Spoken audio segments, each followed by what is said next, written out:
Bonjour et bienvenue chers informers dans cette vidéo où l'on va découvrir ensemble les expositions d'informations confidentielles, autrement dit les leaks. Pour ce, nous allons suivre le plan suivant. Tout d'abord, nous allons commencer par une petite introduction. Ensuite, on va discuter des différentes plateformes de leaks qu'on va pouvoir ensuite découvrir plus en pratique avec quelques exemples. Un leak représente tout simplement une fuite de données. Cette fuite de données peut être due à divers éléments. Un hack d'une entreprise, une exposition accidentelle d'informations, ou tout simplement un employé qui a mis ou qui a fait fuiter des informations confidentielles sur le net. Que ça soit en vente privée ou tout simplement publique, comme ce que font parfois les annonceurs d'alerte. On peut aussi retrouver sur le Darknet beaucoup d'informations confidentielles sur des organismes en vente ou tout simplement des données d'organismes hackés et publiés tels que les collections de 1 à 5 qui ont été publiées récemment sur Internet et qui contiennent des mots de passe en clair ou bien des mots de passe qui vont être hachés.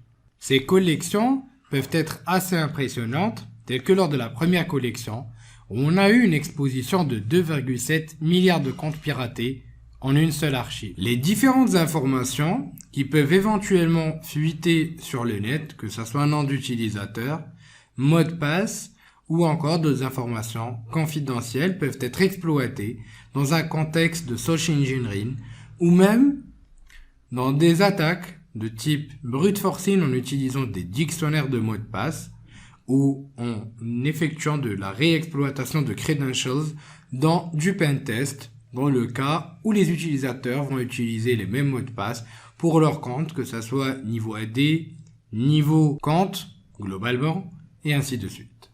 Il existe plusieurs plateformes sur lesquelles on va pouvoir retrouver ces mots de passe, autrement dit aussi des comptes personnels ou des informations confidentielles fuitées, telles que DHT, Intelligence X ou encore Pastebin. Donc là, au niveau de Pastebin, on retrouve vraiment la plupart des éléments qui vont pouvoir fuiter sur le net. On va donc pouvoir découvrir tout ça ensemble et en vidéo. Par rapport à la fuite de mots de passe, nous retrouvons une des plateformes les plus intéressantes qui est la plateforme Have I Been Pwned, qui est tenue par un chercheur de renommée Troy Hunt. Cette dernière va contenir une immense collection de brèches d'informations confidentielles, notamment de comptes globalement. Donc, comptes qui vont inclure des noms d'utilisateurs, des mails, des mots de passe, parfois des adresses, et ainsi de suite. Tout va dépendre donc du type de brèche et ce qu'elle va concerner comme données. Le premier élément à mettre en place va être donc de pouvoir effectuer une petite recherche par rapport à votre adresse email. Dans mon cas, par exemple, lorsque je vais effectuer une recherche par rapport ou en exploitant mon adresse mail, je vais pouvoir retrouver que cette dernière a fait partie d'un ensemble de brèches.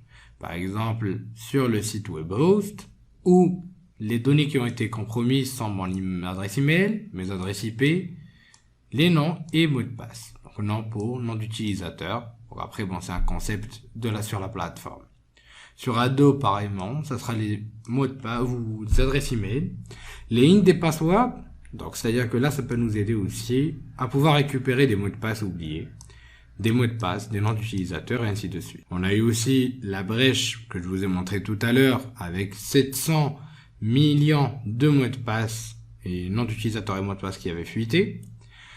Donc avec plus de 773 millions encore une fois d'enregistrements, qui était assez impressionnant, de plusieurs plateformes, et il y avait eu les adresses mail password. Donc là aussi on a une brèche en 2012 de Dropbox où il y avait mes mails et mots de passe qui avaient fuité, et sur House où mon adresse email ou mes adresses email ont fuité, mes emplacements géographiques, adresse IP, nom, password, profil sur les médias sociaux et nom d'utilisateur. Donc au total, on a plus de 10 milliards de comptes uniques hackés avec plus de 479 plateformes qui ont été attaquées. Donc à partir de là, vous avez toutes les brèches, les dernières brèches qui ont été rajoutées et bien sûr, en cliquant dessus, vous avez les détails par rapport à tout ça. Ce qui est aussi d'intéressant, pour ceux qui veulent faire de la veille, vous avez une API qui peut être exploitée pour pouvoir automatiser ces différentes tâches. On peut d'ailleurs suivre les dernières brèches ou les dernières bases de données qui ont fuité sur le net à travers la plateforme vigilant.pw. Et en fait, on aura l'ensemble du registre des différentes plateformes par rapport auxquelles les bases de données ont fuité, avec bien sûr, si jamais bien sûr on a eu ou qu'est-ce qui a été globalement volé, donc concrètement, et les types de hash. Après bon, il y en a aussi où il y a des mots de passe en clair, donc en plain text, d'autres où il n'y a pas de mot de passe, juste des informations en général, et aussi donc globalement des informations concernant la notification donc de la victime, donc par rapport aux différentes brèches ainsi que leur date. Vous pouvez donc chercher la plateforme concernée. Par exemple, là, je vais chercher du Dropbox. Et là, comme vous pouvez le voir, la dernière brèche date de 2015. Donc, il y a le plateforme Send to Dropbox, mais bon, ça ne nous intéresse pas trop. Pour Dropbox, il y a une fuite partielle de la base de données avec les mots de passe en clair en 2015. Donc là, ça permet aussi de se tenir au courant par rapport à tout ce qui a fuité. Toujours par rapport aux brèches de données, notamment les noms d'utilisateurs et mots de passe, nous pouvons retrouver des éléments extrêmement intéressants. Par exemple, la plateforme DHT va nous permettre de pouvoir récupérer des noms d'utilisateurs et des mots de passe, donc déhachés, c'est-à-dire où les hashes ont été craqués. Donc ici, il suffit de vous connecter, de choisir un plan, parce qu'en fait, c'est payant derrière. Donc vous avez 5 $ pour une semaine, 14 $ par mois ou 149 $ par an.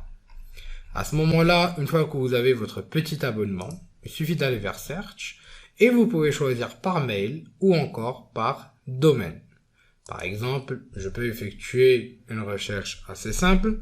Donc par exemple, je peux dire microsoft.com et là j'aurai tous les mails relatifs donc aux fuites de données concernant donc le domaine Microsoft. Donc vous avez le total des résultats ici. Il suffit de cliquer sur le compte pour connaître les détails, c'est-à-dire le nom d'utilisateur et les mots de passe.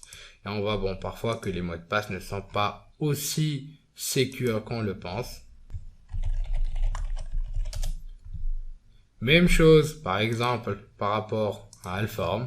Je peux à partir de là effectuer des recherches par mail, nom d'utilisateur, adresse IP, nom, téléphone et ainsi de suite.